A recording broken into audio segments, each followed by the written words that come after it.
Hello everyone. तो आज हम लोग नेक्स्ट क्यू कार्ड करने जा रहे हैं। Describe a time when you visited a new place. There are 4 cues. First one is where the new place is, second when you went there, third why you went there, and the last one is explain how you feel about this place. So this is the sample answer. पर पहले मैं आपको ये बताना चाहूँगी कि इसमें मैंने काफ़ी फ्रेजेस एंड इडियम्स भी यूज़ किए हैं। जैसे कि कुछ स्टूडेंट्स को पता है, कुछ को नहीं भी पता कि जो हमारा स्पीकिंग का क्राइटेरिया है उसमें वोकैबुलरी का पार्ट रहता है जिसे हमें फुलफ़िल करना होता है। तो उसमें अच्छा स्कोर लेने के लिए हमें फ्रेजेस भी यूज़ करने पड़ेंगे, ईडियम्स प्लस वोकैबुलरी भी यूज़ करनी पड़ेगी। सो उसके लिए जब मैं ट्रांसलेट करूँगी तो मैं आपको साथ साथ में फ्रेजेस और जो ईडियम्स हैं उनके भी मीनिंग बताऊँगी और उन्हें मैंने कैसे यूज़ किया है ये भी बताऊँगी। So let's read the first paragraph. Well, I am a hodophile and traveling allows me to reinvent myself. I think stepping out of the bubbles can be a rewarding experience for mind as well as body. Although I have been to myriads of places, here I would like to talk about a particular location where I went for the very first time in my life with my sibling. सो ये introduction है। इसमें मैंने ये बताया है कि मैं होडोफाइल हूँ, यानी कि वो पर्सन जिसे ट्रैवलिंग बहुत ज़्यादा पसंद हो। और ट्रैवलिंग मुझे हेल्प करती है खुद को री इन्वेंट करने के लिए, यानी कि पॉजिटिव चेंजेस लाने के लिए। और मुझे लगता है कि stepping out of the bubbles ये एक फ्रेज़ है, यानी कि अपने कंफर्ट जोन से बाहर आना। सो कंफर्ट जोन से बाहर आना भी एक रिवॉर्डिंग एक्सपीरियंस हो सकता है, हेल्पफुल एक्सपीरियंस हो सकता है माइंड प्लस बॉडी के लिए। चाहे मैं कई सारी प्लेसेस पे घूम चुकी हूँ, लेकिन यहाँ पे मैं पर्टिकुलर लोकेशन की बात करने जा रही हूँ जहाँ पे मैं फ़र्स्ट टाइम गई थी अपनी सिबलिंग के साथ। So the second paragraph, if my memory serves me right, I was in my senior secondary grade and my elder sister came India from abroad after 5 years.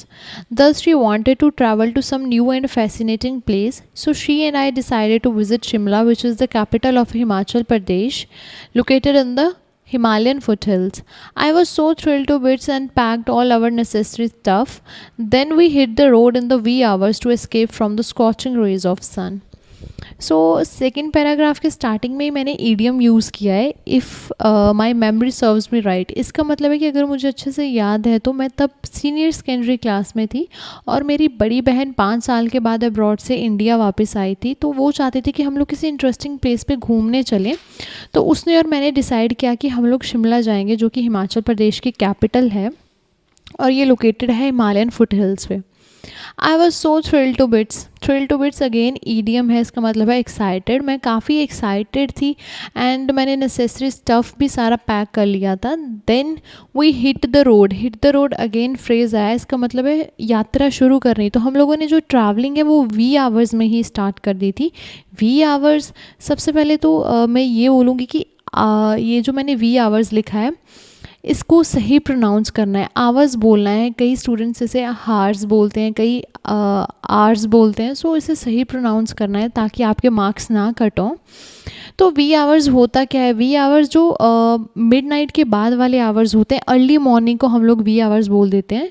तो जो रीज़न था ये travelling we hours में start करने का वो ये था कि ताकि हम लोग जो धूप की तेज़ किरणें हैं उनसे बच सकें।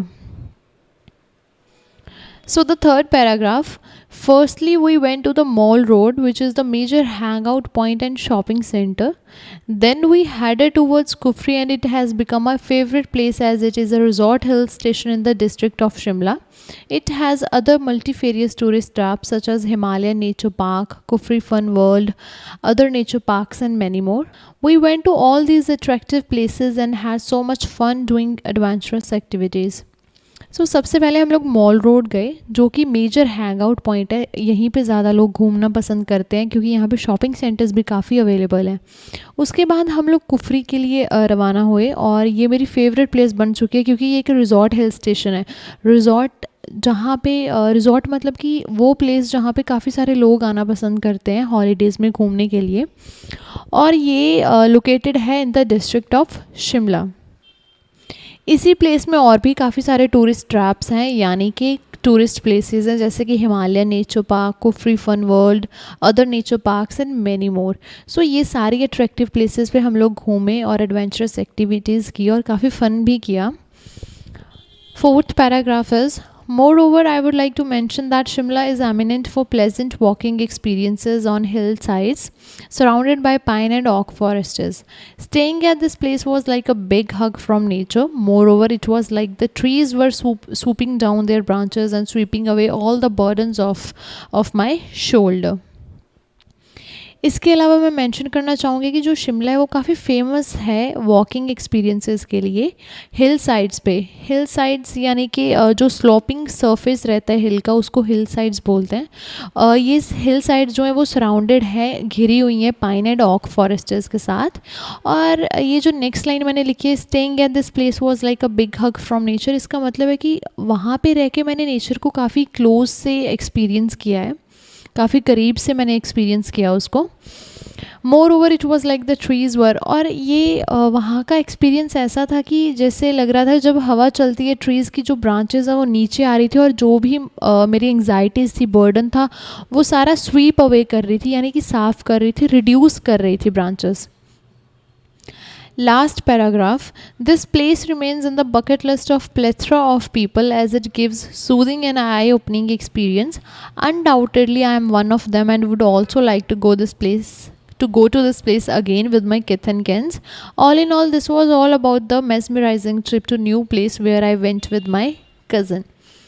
सो बकेट लिस्ट बनाना, यानी कि बकेट लिस्ट उन चीज़ों की बनाई जाती है जो चीज़ें हम लोग करना चाहते हैं या फिर जहाँ पे हम लोग घूमना चाहते हैं। तो यहाँ पे यही मेंशन किया कि काफ़ी लोग इस जगह पे घूमना चाहते हैं क्योंकि ये काफ़ी soothing and I opening experience है, काफ़ी आरामदायक एंड कुछ सिखाने वाला है एंड सरप्राइजिंग एक्सपीरियंस है। अनडाउटेडली इसमें कोई शक की बात नहीं है कि मैं भी उन्हीं लोगों में से हूँ कि मैं फिर से इस जगह पे घूमना चाहूँगी विद माई किथ एंड किन्स।